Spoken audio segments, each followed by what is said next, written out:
구역장님 안녕하십니까? 오래간만에 뵙죠. 그동안 구역장 성경 공부 영상 자료를 유튜브의 영상 자료들을 활용을 했었는데요.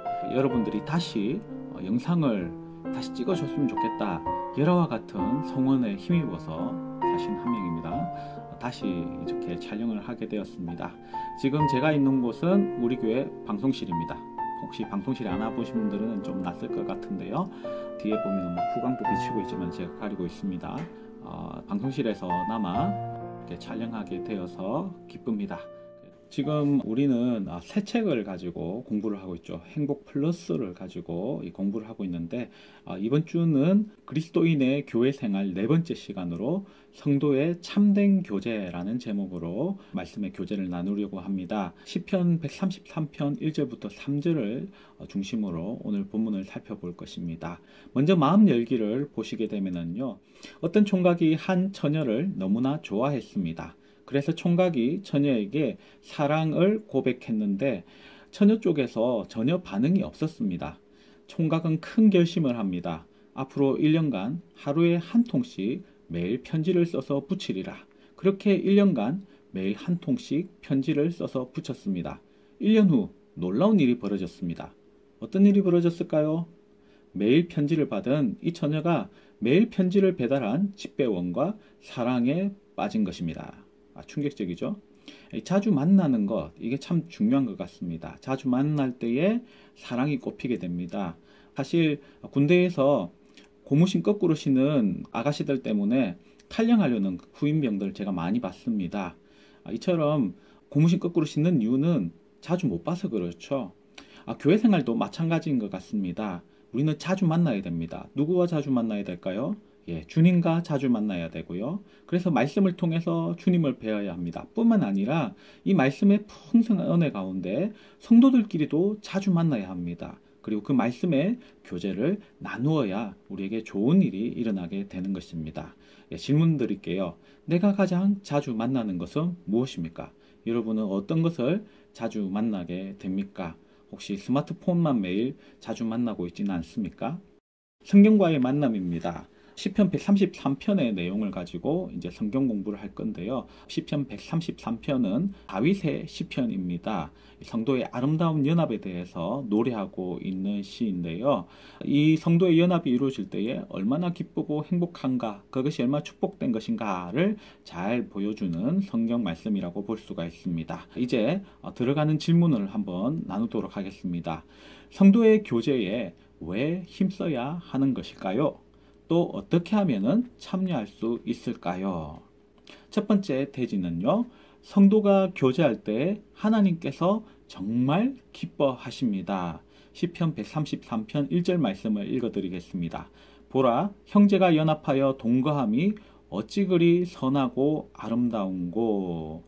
다윗의 시편이라고 말씀을 드렸는데요. 이때에 형제가 연합하여 동거함이를 영어 성경을 보게 되면은 Brothers, dwell together in unity.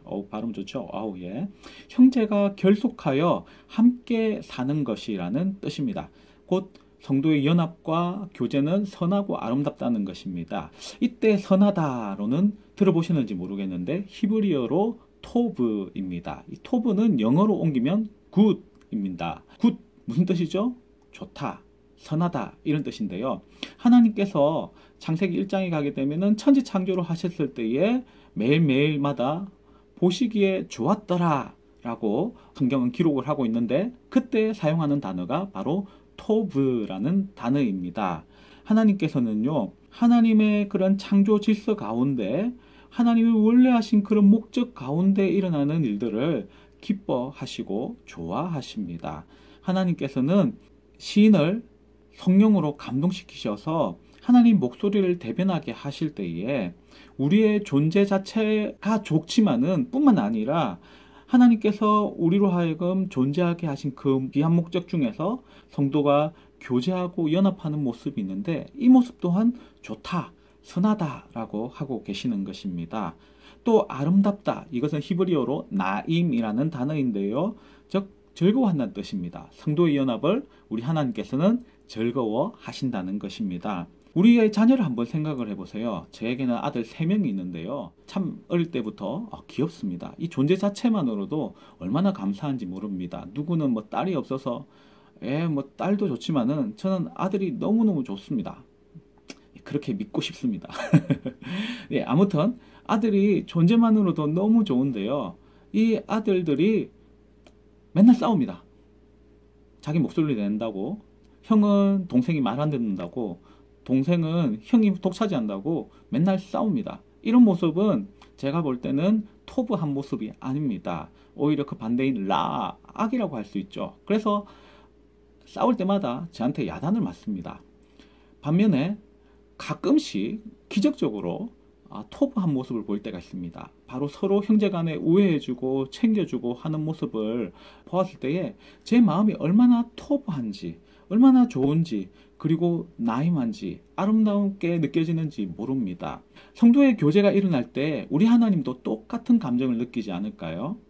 성도를 향하여서 하나님은 존재 자체만으로도 기뻐하시지만은 그 성도들이 고린도 교회처럼 맨날 싸우고 볶고 이렇게 살아간다면 정말 하나님이 가슴 아파하실 것입니다.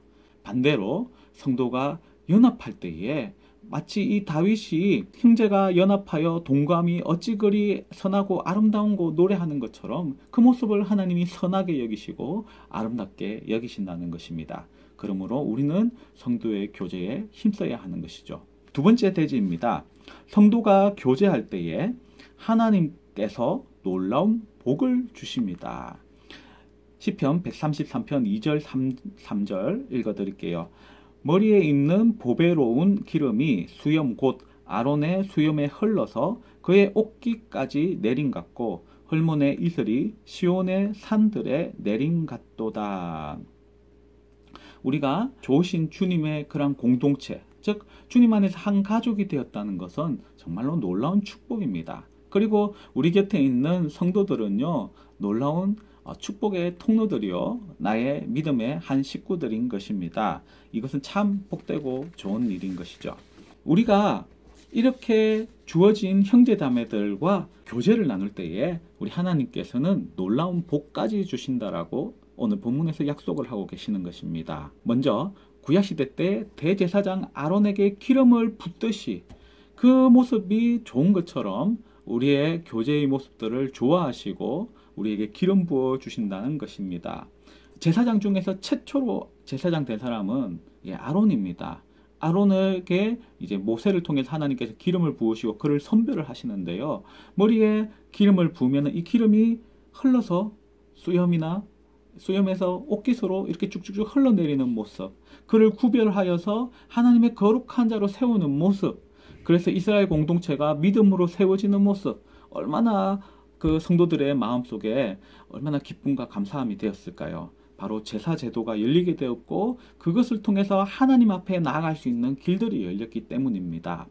그런데요, 우리는 그리스도 안에서 왕같은 제사장들인데 하나님께서 또한 성도의 교제가 이루어질 때에 마치 아론에게 기름 붓듯이 우리에게도 성령의 기름을 부어주신다, 아름다운 교제를 통해서 축복의 기름을 부어주신다라고 약속을 하고 있는 것입니다. 또한 헐몬산과 시온산에 이슬이 내린 같다라고 하는데, 이 헐몬산이라는 것은 이스라엘 저 북쪽에 있는 높은 산입니다. 여기에는 만년설이 쌓여 있고요. 그리고 여기에 이제 이슬이 내리는데, 이 헐몬산은요, 요단강의 원천이 되는 곳입니다. 여기에 이슬이 내린 같이 은혜의 강물들이 이스라엘 가운데 공급되는 것과 같이 하나님께서는 놀라운 복을 성도의 교제 가운데 허락하시고 내려주신다는 것입니다. 이처럼 은혜 이슬에 젖은 사람들이 모여서 함께 교제하고 그리스도의 사랑으로 기도하고 세워줄 때에 얼마나 아름다운 축복이 임하겠습니까? 그러므로 우리는 성도의 교제에 힘써야 한다는 것입니다.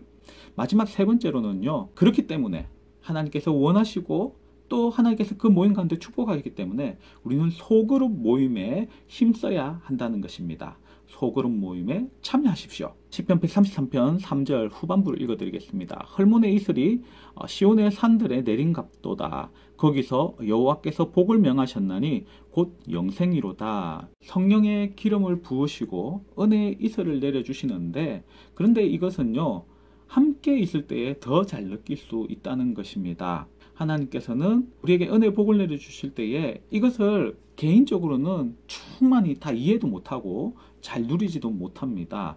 작은 통에 이슬을 받는 것, 여기에는 조금밖에 안 쌓이겠죠. 근데 이 통들이 모여서 함께 그 이슬들을 모은다면은 얼마나 더 많은 은혜의 복들을 모을 수가 있겠습니까? 성도의 교제는요, 마치 모닥불과도 같다는 이야기 들었을 것입니다. 모닥불에 불 하나만 붙어 있으면 그 불은 곧 꺼져버리고 맙니다. 반면에 이 장작들이 모여서 함께 할 때에는 큰 불이 일어나고 그 불은 오래도록 활활 타지 않습니까? 마찬가지로 이 소그룹 모임 가운데 있을 때에 우리는 온전히 신앙 가운데 거할 수가 있게 되고, 신앙의 은혜들을 온전히 공급받게 되고, 또 오랫동안 신앙을 유지할 수 있게 되는 것입니다. 두 날개라고 들어보았는데요. 물론 신학적인 논쟁들이 많습니다. 그런데 그들이 캐치프레이로 하고 있는 대그룹이라는 예배라는 날개, 그리고 소그룹이라는 날개에 대해서는요, 인정할 만하긴 합니다. 이 두 모임은 참 중요하거든요. 대그룹 모임, 즉 예배를 통하여서 우리는 충만한 은혜를 공급받아야 합니다. 뿐만 아니라 소그룹 모임도 우리는 꼭 가져야 되는데, 사실 예배 가운데 예배 요소 중에도 교제라는 요소가 있습니다. 그렇지만은 여러분, 예배를 한번 생각해 보십시오. 우리가 드리고 있는 예배 가운데 성도의 교제, 주위의 사람들한테 참 잘 오셨습니다, 뭐 또는 뭐 축복 받으십시오 인사를 하지만은 그게 몇 분이나 됩니까? 사실 몇 초밖에 안 되죠. 그럼 몇 사람에게 그렇게 인사할 수 있을까요? 이 성도의 교제라는 것은 깊은 교제로 나아가기 위해서는 반드시 구역과 같은 소그룹 모임이 필요한 것입니다.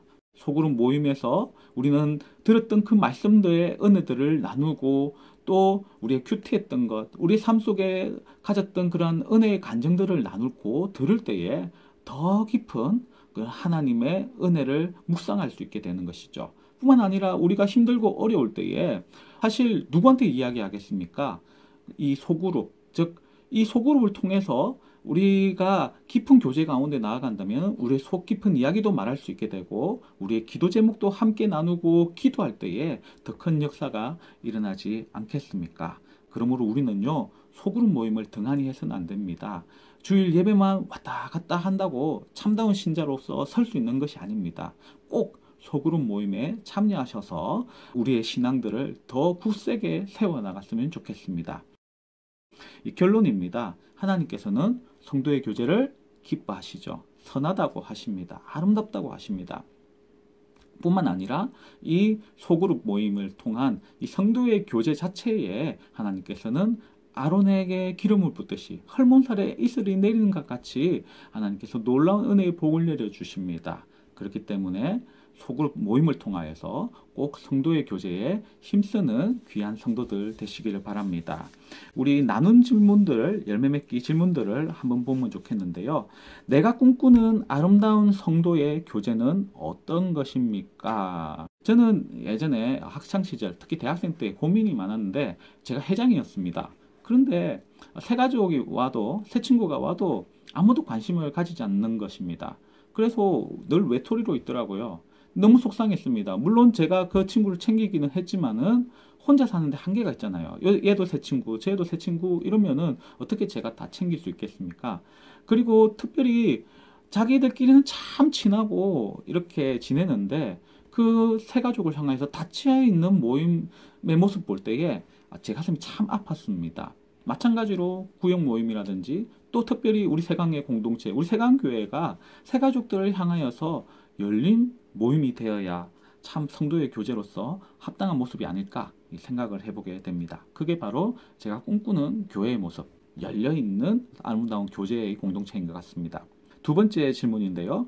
소그룹에 참여했을 때에 얻게 된 기쁨과 유익이 무엇입니까? 학창 시절 때가 제가 계속 이야기를 하게 되는데, 학창 시절 때에 특히 이제 뭐 중학생, 고등학생 때도 마찬가지지만 혹시 기도회 같은 걸 했었습니다. 그러면 기도회 때에 이제 나눔도 하고 특별히 짝기도 같은 거를 했거든요. 그러면은 소그룹 모임 몇 명, 막 8명, 10명 모였을 때 못하던 이야기는 짝기도를 통해서 할 때에 더 많은 이야기를 나누고 그것을 위해서 기도 제목을 나누고 기도했던 것이 생각이 납니다. 이처럼 모임은 작으면 작을수록 오히려 깊어집니다. 사실 이렇게 손바닥으로 탁 같은 힘을 미는 것보다 좁볕하게 만드는 것이 더 깊게 쑥 들어가잖아요. 마찬가지로 우리의 모임의 바운더리가 크면 클수록 그냥 두리뭉실해지지만은 이 모임이 작아지면 작아질수록 더 깊은 교제는 일어나기 마련인 것입니다. 우리는 소그룹 모임을 통하여서 이런 깊은 교제 가운데 나아갈 수 있으면 좋겠습니다. 마지막 세 번째입니다. 우리 구역은 새가족 정착을 위해서 어떤 준비가 되어 있습니까? 앞으로 무엇을 더 준비해야 할까요? 여러분들이 소속되어 있는 이 구역에서 여러분들 새가족들을 위하여서 어떤 준비를 하고 계시는지 한번 질문해 보면 좋겠는데, 앞서 말한 것처럼 열린 모임이 되면 좋겠다. 특별히 가정교회 시스템을 한번 좀 들어보았으면 좋겠는데, 그 가정교회의 목자라고 하는데 사실 구역장을 중심으로 음식들을 나누고 먹고 하는 것들, 저는 우리 소그룹 모임에 필요하지 않을까 이렇게 생각을 해봅니다. 사실 지금 코로나 시대이기 때문에 이것이 너무나도 힘든 상황 속에 있습니다. 그러나 구글 미트라든지 줌이라든지 영상을 통해서도 이런 모임을 힘들지만은 가질 수 있지 않습니까? 이처럼 우리는 소그룹 모임의 힘씀으로 말미암아서 우리 구역을 통해서 아름다운 성도 교제를 일으키고 그것을 통해서 하나님께 기쁨을 드리고 또 여러분들에게 축복이 임하기를 예수님의 이름으로 축원합니다. 마치겠습니다.